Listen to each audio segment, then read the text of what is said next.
예수님께서 희생양으로 죽어 부활하신 후에 우리의 마음판에 새 언약의 복음을 성령으로 새겨주고 계십니다.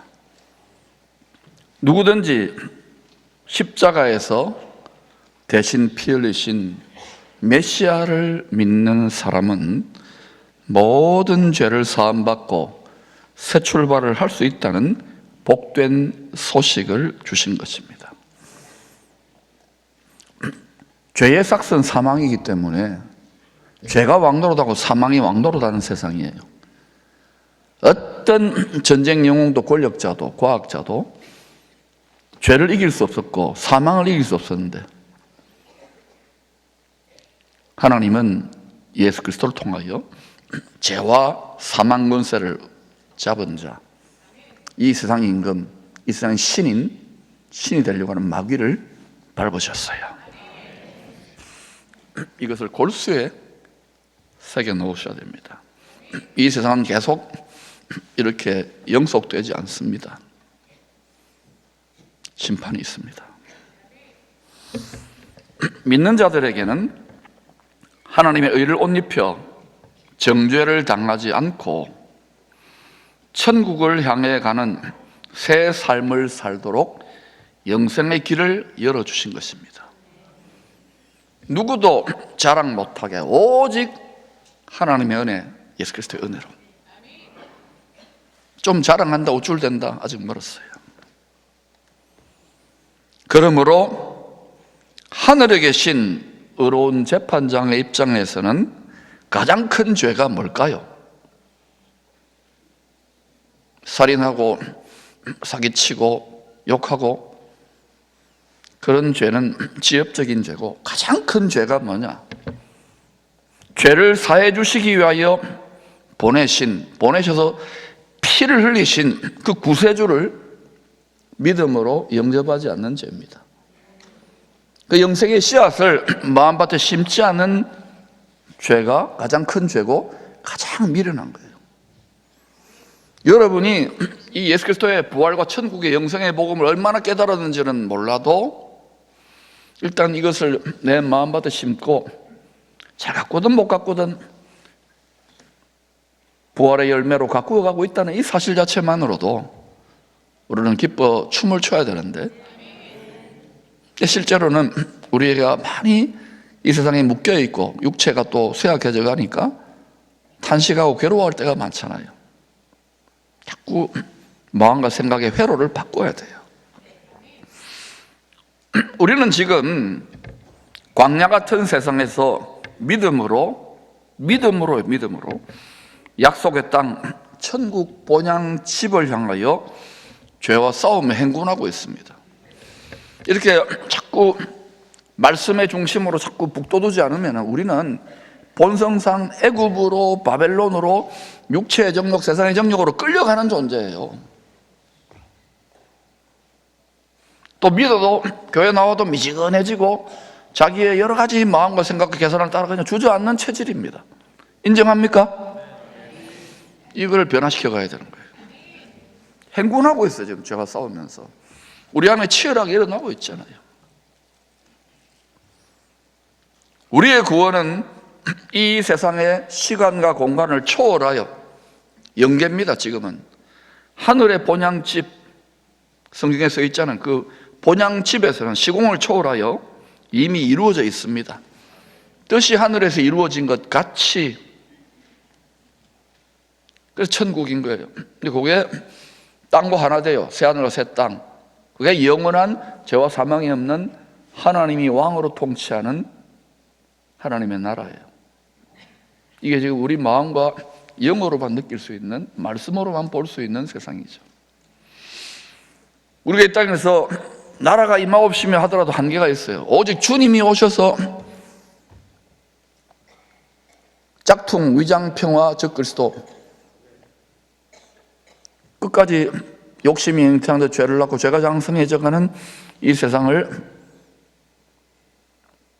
알곡과 죽정이로, 민족들도 양과 염소로 심판하시고 알곡을 추수하여 그리스도의 나라, 아버지의 나라를 세우고야 마십니다.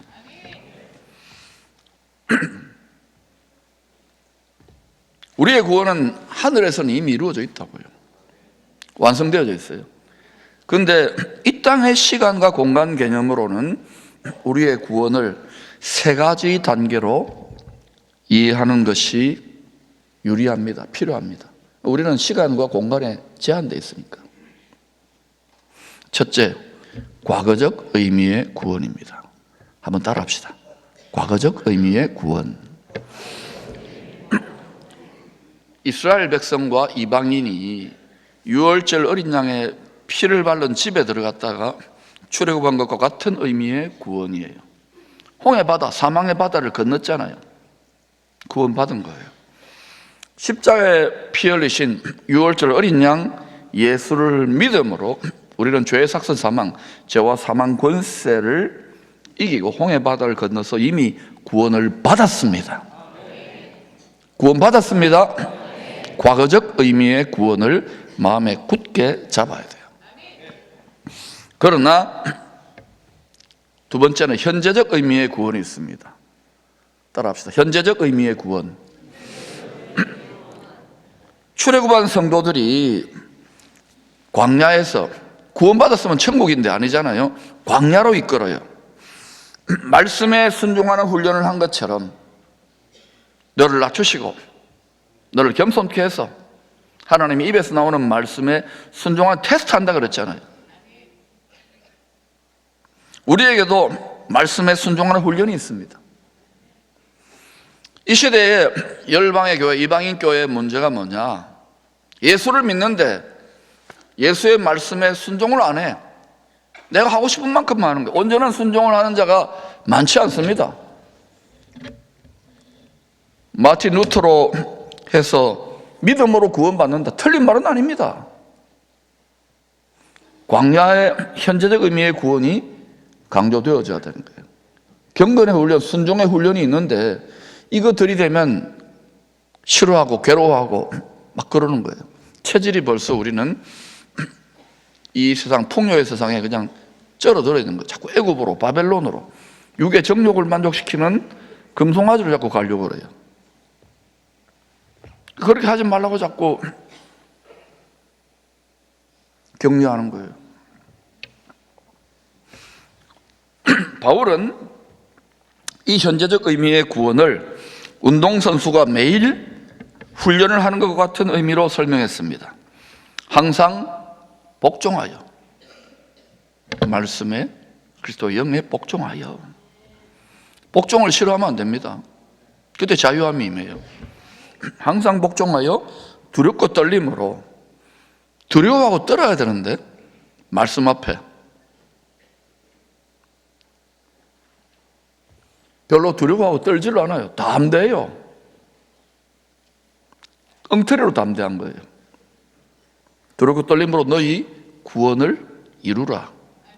아까는 구원을 받았는데 지금 구원을 이루라. 과거 시제잖아요. 구원을 이루라. 현재 시제잖아요. 현재 시제. 아까는 과거 시제고. 광야에서 순종의 훈련을 지금 우리가 하고 있는 거예요. 체육관에서 운동선수 하는 것처럼. 운동 안 하면 당연히 체력이 떨어지고, 그죠? 막 살이 찌고 막 그렇게 되는 거와 똑같은 거예요.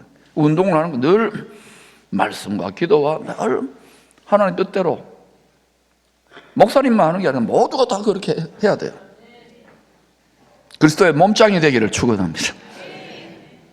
세 번째, 미래적 의미의 구원. 따라합시다. 미래적 의미의 구원. 끝까지 믿음을 지키면 어떤 결과물이 나오는가? 예수님이 부활에 처음 익은 열매, 첫 열매가 됐잖아요. 샘플로 보여주신 거예요. 그러니 너희도 내가 약속한 죄를 사해준다는 그 말씀 믿고 너희들이 죄인이지만 의를 옷 입혀줄 테니까 하나님의 의를 말씀에 순종하면서 나를 많이 닮아서 열매 맺어서 부활의 열매를 맺어라. 구원의 완성, 믿음의 결국은 몸의 부활을 마침내 받게 되는 거예요. 그래서 여러분 어떤 경우에도 믿음을 그냥 인내로 억지로 지키는 이것 말고 이 뜻을 깨닫고 나 같은 자를 이러면서 눈물과 감격 속에 또 시험이 있고 연단이 있잖아요. 아말렉의 공격이 있지. 그런데도 이기면서 걸어가는 거예요. 이걸 환하게 눈에 보듯이 가야 돼. 이게 눈에 안 보이니까 그냥 뭐 믿는 척 하지만은 우리가 주저앉고 뭐 낙심하고 찢고 뽑고 다 그렇게 사는 거예요. 여러분 집에 안 가서 신방 가볼까요? 다 그렇잖아요. 제가 갑자기 신방 간다고 한 일주일 전에 이야기해야 돼. 그래 대청소를 하니까. 다 우리가 그런 사람. 그러니까 늘 그렇게 말씀 안에서 우리는 약속을 붙들고 전진할 수 있기를 축복합니다. 요한복음 15장은 우리와 새 언약의 말씀으로 늘 동행하고 계시는 예수님 안에 거할 때 우리에게 어떤 일이 일어나는지를 설명합니다. 우리가 예수 안에 거하고 있는지를 점검해야 돼요. 예수님은 사람이지만 영원한 성전입니다. 성전뜰, 성소, 지성소가 있는 거예요. 예수님 안에 거하는 깊이가 달라요. 신앙의 깊이가 다르고 안식의 깊이가 다른 거예요. 더 깊이 예수님을 닮아가려면, 예수님 성전으로 건축되어지려면 더 많이 우리가 잘못 만들어 놓은 우리 마음과 생각의 자아의 왕국을 깨뜨려야 돼요. 그래서 깨지고 부수는 거예요. 이것을 고통스럽게 여기면 안 돼요. 나를 주님 닮아가게 하시는구나. 목사된 저의 유익에 제일 좋은 유익이 복음을 전하고 또 안간힘을 쓰니까 많이 깨지던데요. 고운 가루가 되던데요. 그래서 여러분 어때요? 아이고 그래 네 성깔 못돼서 깨질 줄 알았다. 그렇게 말하는 분은 안 깨진 분이에요. 말씀의 반석에 깨어질지어다. 깨어져야 고운 가루가 돼야, 우리 알곡이지만 고운 가루가 될 때 주님이 물을 붓고 성령의 기름을 부어 주의 손으로 쪼물락쪼물락 해서 주님과 한 떡덩이가 되게 하시는 거예요. 한 몸이 되는 거예요. 한 몸이 되는 게 그렇게 쉽습니까? 나중에는 저 지금 죽기 살기로 싸우는 이방인과 유대인이 하나 되도록 에베소 2장에 그렇게 예수님을 머리로 한 세 사람, 한 세 몸을 만든다 그러는데, 거룩의 체제를 만든다 그러는데 엄청난 진통이 있는 거예요. 지금 우리는 미리 자아를 깨뜨려서 주와 하나 되기를 축원합니다. 예수님께 우리가 믿음으로 붙은 가지잖아요. 그런데도 반드시 열매를 맺어야 된다고 강조하셨어요. 요한복음 15장 2절입니다. 시작. 무릇 내게 붙어있어 열매를 맺지 아니하는 가지는 아버지께서 그것을 제거해 버리시고 무릇 열매를 맺는 가지는 더 열매를 맺게 하려 하여 그것을 깨끗하게 하시느니라. 우리는 마음이 좋아서 제거해 버리지 않잖아요. 누가 제거한대요? 아버지께서. 예수님께 붙어 있어야죠. 믿음으로. 열매를 맺지 아니하는 가지는, 지체는 아버지께서 제거하신대요. 이게 이스라엘 역사요, 이방교회 역사입니다. 믿는다는 것을 우습게 생각하면 안 돼요. 무릇 열매를 맺는 가지는, 또 띄워주세요. 무릇 열매를 맺는 가지는 더 열매를 맺게 하려 하여 그것을 뭐 한다고요? 깨끗하게 하려 하신다고. 제거하는 거하고 깨끗하게 하는 건 다릅니다. 하나님은 농부처럼 더 많은 열매를 맺게 하기 위해서 바로 하나님의 과수원이죠. 포도원. 이 세상입니다. 거기에 그리스도와 한 몸이 된 가지들을 자세히 살펴보세요. 이렇게 봅니다. 여러분이 뭐 사과 농사를 한다든지 포도 농사를 하면 과수원에서 주인이라 생각해보세요. 다 다니면서, 그죠? 열매를 맺는 가지, 또 열매 맺지 못하는 가지를 자세히 살펴보는 거예요. 왜냐하면 더 많은 열매를 맺는 것이 농부의 목표니까. 하나님도 마찬가지예요. 비유로 말씀하시는 거예요. 포도나무에 믿음으로 붙어있는 지체들이 열매를 맺지 못하면 아버지는 자세히 살펴보고 난 다음에 오래 인내하시, 그리고 제거해 버리십니다. 이게 부분 이렇게 컷오프 하지만 나중에는 추수 때는 어때요? 추수 때 추수를 하잖아요. 그때는 환하게 드러나는 거예요. 알곡과 가라지가. 지금은 다 어느 정도는 열매 맺기를 기대하면서 하나님이 인내하시죠. 열매를 맺어야 돼요, 반드시. 컷오프 안 되기 위해서. 열매를 맺지 못하여 밖에 버려진 가지들은 나중에 따로 모아서, 추수 때죠, 따로 모아서 불에 던져 사를 것이라고 합니다. 농부들이 그러잖아요. 열매 맺으면 다 잘라가지고 모아 놓잖아요. 나중에 이렇게 불 때잖아요. 아마 이스라엘에서도 그렇게 했던 것 같아요. 세례 요한도 마태복음 3장에서 초림의 예수님, 초림의 메시아가 오시니까 좋은 열매를 맺지 아니하는 나무마다 찍혀서 불에 던져질 것이라. 도끼는 이미 나무 덩굴에 그루터기에 뿌리에 딱 갖다 대 있다고. 좋은 열매 맺으라고. 안 그러면 찍혀서 불에 던져질 것이라고. 이건 이스라엘에게만 한 경고가 아니에요. 우리는 예수님의 은혜로 죄 사해 주시는 공로가 없는데도 율법 지켰던 이스라엘 백성보다는 100분의 1도 안 되는 믿음으로 우리 살아왔지만, 그러나 그 은혜로 이제는 구원을 받았으면 그 말씀을 믿고 말씀에 순종하는 삶을 살고 우리를 축원합니다. 이스라엘 백성들처럼 살라는 건 아니에요. 복음은 간단해요. 하나님 사랑하고 이웃 사랑하고 복음 전하고 주님 닮아가면 되는 거예요. 아멘. 이 속에 우리 마음에 장애물이 많잖아요. 그죠? 우리가 시퍼렇게 살아있기 때문에 이걸 자꾸 깨뜨려 가야 되는 거예요. 그래서 이게 자꾸 하다 보면 이제 길이 닦이고 수월해지는 거예요. 근데 계속 믿는데도 계속 꼬이고 뭔가 답답하다 그러면은 예수 믿는 것이 무엇인지 처음부터 근본적으로 새롭게 정리를 하셔야 되는 거예요. 내 욕망을 성취하는 것이 예수 믿는 것이 아니기 때문에. 반대로 열매를 맺는 가지는 아버지께서, 농부가 어떻게 한다 그래요? 더 많은 열매를 맺도록, 이거는 컷오프 잘라내는 것이 아니라 잔가지들을 깨끗하게 정리해 주신다는 거예요. 우리가 막 열매 맺는 성도들이 있잖아요. 그런데 그런 성도도 하나님이 점점 곁길로나 이렇게 안 하고 선택과 집중, 심플 라이프를 추구하게 하는 거예요. 저도 이제 목사가 되어서 뭐 여러 가지 사역들 하고 이런저런 사역도 해보고 싶고 그런데 점점 어때요? 다 할 수 없잖아요. 주님이 시킨 것만 하면 되겠구나. 딱딱 잘라가지고 쭉 가는 거예요. 더 많은 열매를 맺도록 하기 위해서. 하나님이 우리 기쁨의 교회도 이제 79년, 이제 80년의 역사를 향해 달려가는데 분명히 교회마다 머리 대신 그리스도가 맡기시는 뜻이 있다고요.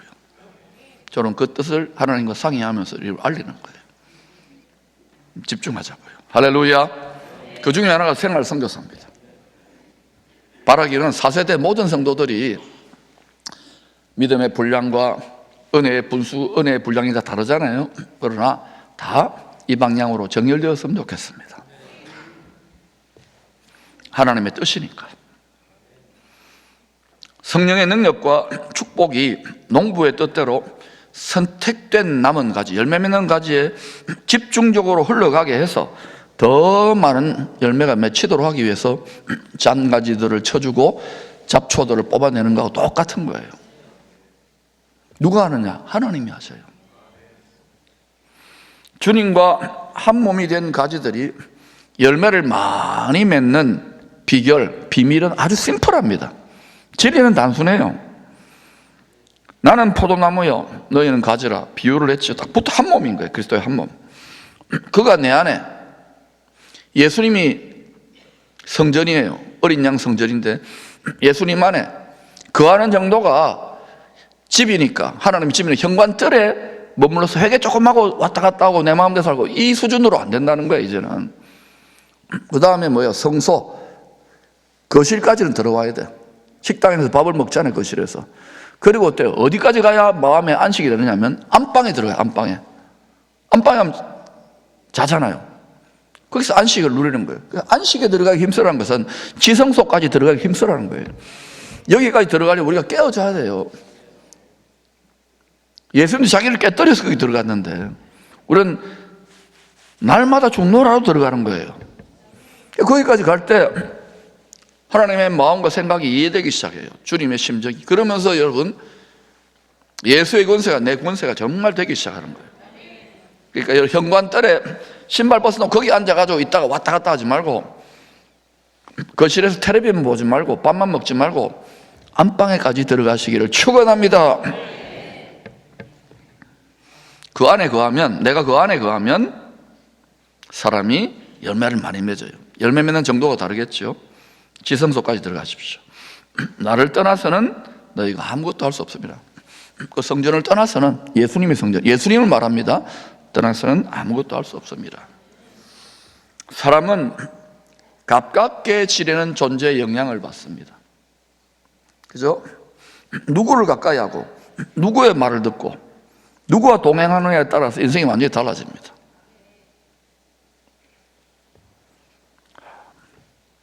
평생에 반려동물, 반려견을 키우고 싶은데 안 된대요, 저는. 이미 반려자가 있대요. 근데 여러분, 이렇게 외롭고 힘드니까 이제 이렇게 반려견을 키우거나 반려고양이를 키우는 분들 있잖아요, 애완동물들. 그 중심으로 세상이 돌아가는 거예요. 너무 거기 빠지는 것도 문제예요. 뭐 키우는 거는 뭐 각자 괜찮죠. 저도 그러고 싶은데. 그런데 여러분, 그것 말고요, 이미 현대인들이 뭐 고양이나 강아지 정도의 반려 그거 아니고요, 항상 가깝게 지내는 반려 존재가 있습니다. 반려 핸드폰입니다. 보니까 뭐 우리 사모나 저나 집에 주무실 때도 옆에 딱 충전해 놓고요, 뭐 듣다가, 어떨 때는 뭐 듣다가 자요. 그럼 뭐 소리가 나서 꺼가지고 또 그러고, 아침에 일어나면 제일 먼저 챙기는 게 또 그거 들고 이제 저는 설교 들었죠. 뭐 말씀 이제 통독 듣고. 계속 이게 되는 거예요. 어떨 때는 이게 딱 두고 나면 어때요? 내 갈비뼈 하나가 사라진 것 같아. 중독 현상이 들리는 거죠. 한 번씩 여러분 안식하려면 딱 이렇게 이거 없이 원시 생활을 좀 해보세요. 근데 핸드폰 필요하잖아요. 필수품인데 이걸 통해서 자주 보고 듣고 영향을 받는 것에 따라서 인공지능이 말입니다, 자동으로 알고리즘을 다 만들어 주더라고요. 제 핸드폰은 그래요. 놀랍더라고요. 설교를, 해외나 이렇게 설교를 들으면은 탁탁탁 그 설교의 주제로 쫙 해가지고 딱 이렇게 펼쳐져요. 놀랍지요, 저는. 또 스포츠를 들으면은요, 스포츠가 쫙 나타나더라고요, 갑자기. 또 뭐 예를 들어서 산불이다 그러면 산불 중심 뉴스가 쫙 펼쳐져요. 여러분 핸드폰은 그런지 모르겠어요. 인공지능이 우리가 어떤 선택과 집중을 하는지에 따라서 자동으로 알고리즘을 쫙 형성시켜 주는 거예요. 이게 그 사람의 세계가 되는 거예요. 영향을 받잖아요. 이게 아주 첨단 기술이긴 한데 이게 사실은 하나님의 기술을 카피한 거라고 저는 생각해요. 저게 이제 나중에 목표죠, 목표. 세상을 가지고 가려고 하는 자들을. 드라마를 즐겨본다. 그럼 드라마 중심으로 모든 여러분 생각과 상상의 나를 펴죠. 이제 그만 보여주세요. 별로 좋은 거 아니니까. 어때요? 제가 일본 선교 열심히 하니까 일본에 딱 도착했어요. 몇 년 전에, 8년 전인가. 난 부푼 꿈을 꾸고 딱 도착했어요. 그러면 피켓을 들고 나와야지. 연사만데. 아닌가? 그 겨울 연가 드라마를 보고 일본의 그 순종적인 아줌마 세대들이 막 한국 사람 이렇구나 눈물을 흘리고 위로를 받고 경배를 하고 그 찍었던 영화 장소가 이게 사람입니다. 일종의 세례인 거예요. 프로그래밍인 거예요. 코딩인 거예요. 그런 여러분, 사용자의 성향에 맞는 열매를 맺도록 인공지능이 선택과 집중을 하는 거예요. 핸드폰도 여러분 어떻게 써야 되겠어요? 아이들에게 무조건 딱 락 걸고 하지 마 이러면 미치려거든, 아이가. 이 아이의 기호, 성향, 즐거움을 바꿔줘야 되는 거예요. 말씀을 깨닫는 즐거움, 하나님의 응답을 받는 즐거움, 하나님 살아서 나와 동행하는 즐거움을 깨닫도록 이 아이의 알고리즘을 만들어주지 않으면은 아무리 부모가 잘 믿어라, 기도해라 이러면요, 해보세요. 여러분이 목사처럼 집에서 해보세요. 더 관계만 나빠지고요. 이럽니다. 여러분 마음 이해합니다. 하나님은 그럼 우리 어떻게 되냐? 생수의 근원이고 생명의 근원이고 샘 근원이잖아요. 주님의 말씀에 집중할 때 더 많은 성령의 열매를 맺도록 저절로 되는 거예요. 거기에 선택하고 집중할 때 더 많은 열매를 맺도록 우리 인생에 경건의 알고리즘, 성령의 알고리즘, 신비한 알고리즘이 형성됩니다. 이게 자꾸 하다 보면 저도 목사니까 직업적으로라도 이걸 성경을 읽고 가르쳐야 되니까 계속 하잖아요. 하다 보니까 나중에는 너무 여기 말씀에 빠지니까요. 어떤 일을 하냐? 이게 막 말씀을 중심으로 모든 게 해석되고 펼쳐지는 순간이 오더라고요. 이게 특이점이 오더라고요. 촥 하면서 의성 산불도 그렇고 미얀마 지진이니 지금 탄핵 정국이니 앞으로 이런 자꾸 이게 보이던데요. 그냥 지식의 말씀이야. 하나님의 영은 시공을 초월한 예언의 영이니까 이게 자꾸 이렇게 쫙 알고리즘이 전개되더라고요. 이게 하나님을 가까이 오랜 세월을 이렇게 가까이 하는 묵묵히 가까이 해온 상급이구나 이게. 근데 어떤 분은 어때요? 딱 하나님 말씀에 예배드리지만 딱 나가면 어때요? 알고리즘이 완전히 세상 것들로 아이고야 오늘은 뭐 먹어야 되지, 오늘은 영업실적 어떻게 해야 되지, 주식은 어떻게 되나 이걸로 돌아가는 분들이 많잖아요. 그러니까 여러분 이것은 그냥 하루아침에 되는 게 오랜 세월을 묵묵하게. 제가 그래서 한 교회를 이제 한 80년 가까운 교회를 20년 넘게 하니까 진짜 이 신앙의 실력자들이 어떤 분들인지 알겠더라고요. 묵묵히요. 그냥 튀지 않아요. 묵묵히 소처럼 음매하면서 주님 말씀으로 가는 거예요. 음매하면서 그냥 옆에서 뭐 하도록 그냥 가는 거예요. 그런 분들이 참 귀한 분들이구나. 그런 분들이 정말 훌륭하구나. 바짝하고 대단한 거 하는 것 같은데요. 조금만 힘들고 어려워지면 시부지기 사라져요. 히브리 말을 한 거예요. 그러니까 여러분 끝까지 갈 수 있기를 축원합니다. 그리고 사람은 즐거워야 되는 거예요. 주의 말씀을 묵상하는 게 나에게 즐거움이 돼야 되는데 이게 별로 안 즐겁잖아. 왜? 모르니까. 그리고 자꾸 알아가자고요. 나만 즐겁나? 즐겁기를 축원합니다. 자, 쉽다, 재밌다, 즐겁다, 가볍다 이렇게 믿고 가보십시다. 천국에 이미 있는 것처럼 우리가 주 안에 거함으로 열매를 맺고 있다는 확실한 연결은 무엇일까요? 너희가 내 안에 거하고 내 말이 너희 안에 거하면 무엇이든지 원하는 대로 구하라. 그리하면 이루리라. 요한복음 15장 7절에서 밝히 증거했어요. 그 증거는 첫째, 주의 말씀이 우리 마음에서 자주 떠오르면 주님 안에, 어린 양 성전 안에 이미 거하고 있다고 할 수 있습니다. 말씀이 떡이 되고 말씀이 약속이 되는 상태예요.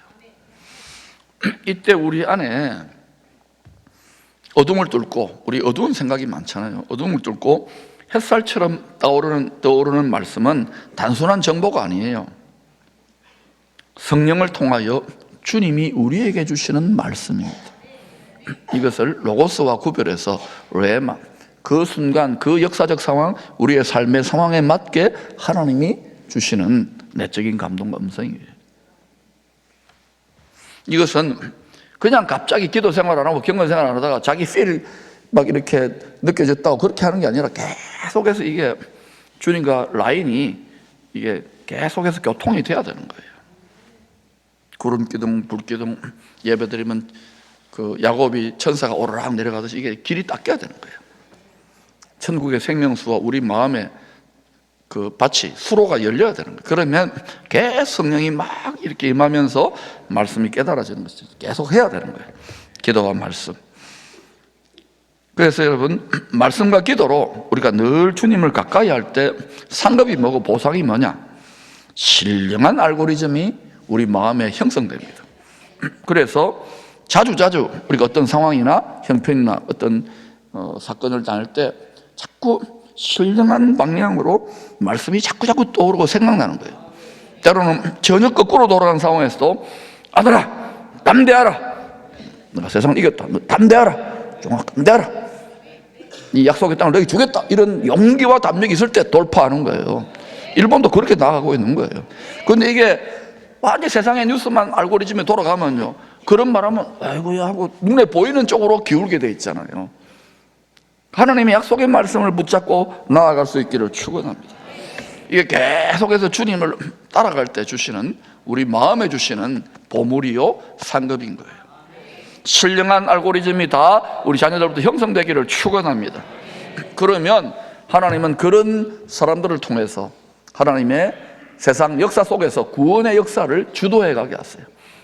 구원의 역사를 주도할 수 있도록 하나님 필요한 것들 더해 주시는 거예요. 그러니까 여러분, 하나님 뜻대로 행할 때 그 나라도, 그 민족도, 그 가정도 번성했던 거예요. 이것을 여러분 잊지 마시기를 축원합니다. 어떤 상황에 직면했을 때 거기에 적합한 말씀이 떠오르는 체험을 자주 하게 된다면 여러분이 어린 양 예수 성전 안에 거하고 있는 증거입니다. 시편 25편 14절 같이 읽어볼까요? 시작. 여호와의 친밀하심이 그를 경외하는 자들에게 있으며 그의 언약을 그들에게 보이시리로다. 그래서 여러분, 저와 여러분이 주님 안에 거하고 있다는 정도, 주의 말씀이 계속해서 내한테 떠올라야 돼요. 이게 안 된다, 자꾸 뭐 시잘데기 없는 생각, 세상 생각, 근심, 염려, 두려움, 미운 생각 이런 것만 떠오르고 아유 내 인생이 뭐 탄식난다 그러면 그저 뭐 성전, 어린 양 성전에 들어왔지만 현관에 앉아가지고 신발을 벗을까 말까 이러고 있는 것일지도 몰라. 근데 여러분, 거실에서 좀 물도 마시고 밥도 먹고 TV도 좀 보다가 그다음 어때요? 안식에 쳐서 안방 주의 은혜의 보좌가 있는 지성소까지 나아갈 수 있기를 축원합니다. 안식에 들어가기를 힘쓸지어다. 두 번째, 우리의 마음 안에서 주님께 성령을 통해 말씀하시는 일이 많아지면, 자꾸 이렇게 말씀하는 일이 많아지면 알고리즘에 막 생각이 막 그렇게 펼쳐지는, 그러면 그 마음과 생각을 따라 말을 뱉잖아요. 말이 씨가 되니까 말을 뱉어서 기도하면 그 누구의 말에 가까울까요? 만왕의 말에 가까워, 어명에 가까운 거예요. 내가 대신 말해주는 상태가 되는 거예요. 그러면 어때요? 기도 응답이 많아질까요? 적어질까요? 많아지게 돼 있죠. 기도 응답이 풍성해지는 거예요. 열매를 많이 맺는 거예요. 근데 우리가 어때요? 기도한다고 하지만 이 세상에 종교 때 다 그렇잖아요. 소원 장사, 소원 비즈니스잖아요. 나의 소원과 뜻이 앞서는 경우가 너무 많잖아요. 그죠? 비나이다, 비나이다, 무병장수, 만사형통. 하나님 뜻이고 나발이고 나는 몰라. 그냥 무병장수, 만사형통, 부귀영화 이러면 교회는 밟힙니다. 세상 종교는 흥할지 모르겠지만 참 하나님이시라면은 말씀대로 하나님 집부터 밟아버려요. 그래서 밟히지 않지 않은 거예요. 세상의 빛이잖아요. 세상의 소금이잖아요. 그래서 말씀대로 가야 되는 거예요. 말씀대로 지어져 가야 되는 거예요. 근데 말씀을, 지식적인 말씀이 아니라 하나님의 말씀이 육체가 되었잖아요. 예수님이 육체가 되었는데 죽으시고 부활하여 그리스도 영으로 주시는 말씀인 거예요. 우리가 주님과 관계를 맺어야 되는 거예요.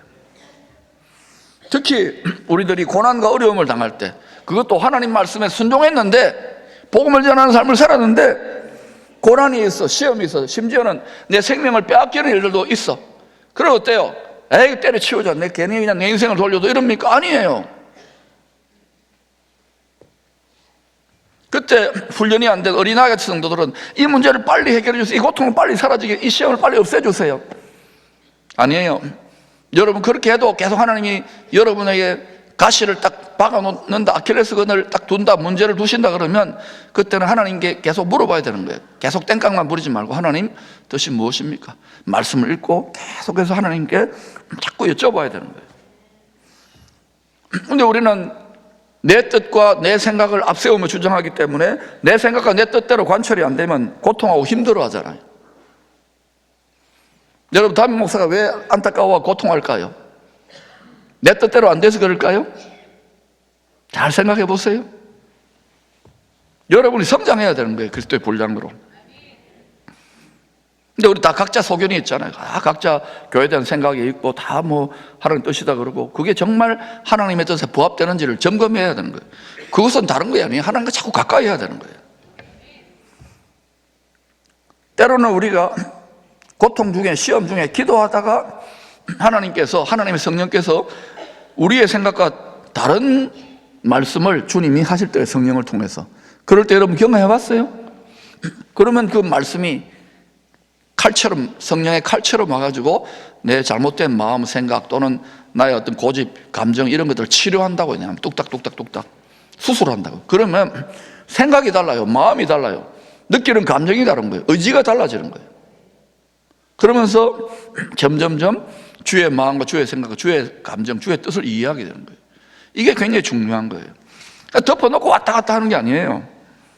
자, 예를 한번 들어보십시다. 바울은 자기 사역에, 자기 인생에 방해가 된다고 생각했어요. 육체에 가시가 있었어요. 사탄의 사자다. 얼마나 고통했으면 그런 표현을 했겠어요. 이걸 뽑아달라고 3번이나 기도합니다. 여러 번 기도했는데, 근데 계속 기도하다가 계속 하나님 가까이 했으니까 하나님의 뜻을 깨닫는 거예요. 바울아, 너한테 주신 계시가 너무 크다. 너가 그냥 놔두면 신령한 계시도, 은사도 받고 신비도 깨닫고 남들보다 더 앞서가면 네가 자고하고 교만해질 수 있으니까 내가 너를 보호하기 위해서 그냥 찔러 넣어 놓은 것이니까 너에게 준 은혜가 족하다고 생각하고 네 생각을 바꾸지 않으련? 이라고 응답을 주신 거예요. 그랬을 때는 바울이 어떻게 반응합니까? 고린도후서 12장 9절입니다. 시작. 나에게 이르시기를 내 은혜가 내게 족하도다. 이는 내 능력이 약한 데서 온전하여짐이라 하신지라. 그러므로 도리어 크게 기뻐함으로 나의 여러 약한 것들에 대하여 자랑하리니. 여러분, 세상적으로 강하고 막 스펙 많고 많이 가지고 이런 사람들을 통해서 하나님의 강함이 나타내기 굉장히 힘듭니다. 결국 자기 자랑하기 때문에. 오히려 약하고 가난하고 빈천하고 깨지고 부족하고 이런 자들 하나님 많이 즐겨 쓰세요.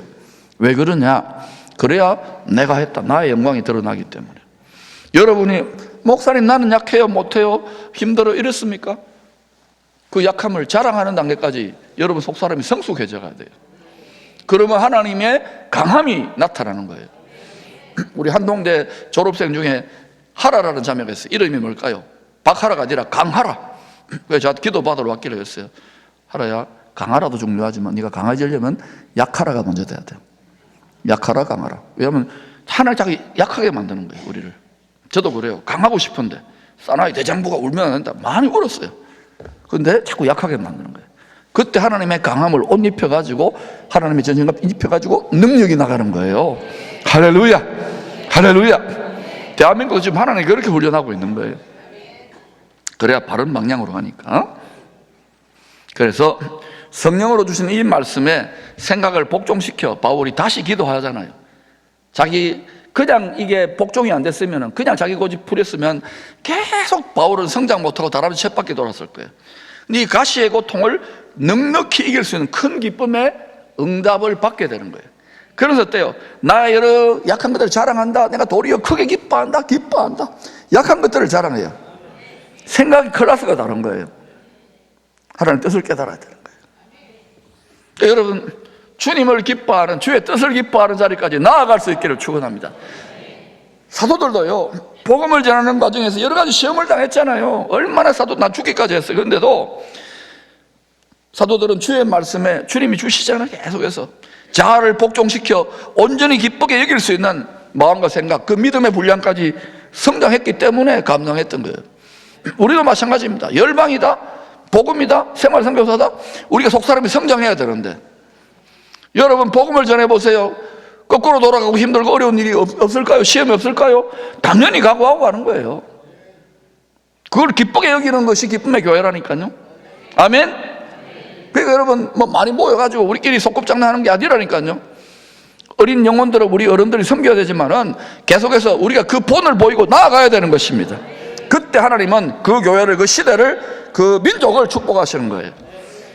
주의 말씀이 늘 우리 안에 거하면 주님과 우리 마음이 점점 더 하나 되는 방향으로 신령한 알고리즘이 만들어져서 우리 기도 응답이 훨씬 더 풍성해지게 되어 있습니다.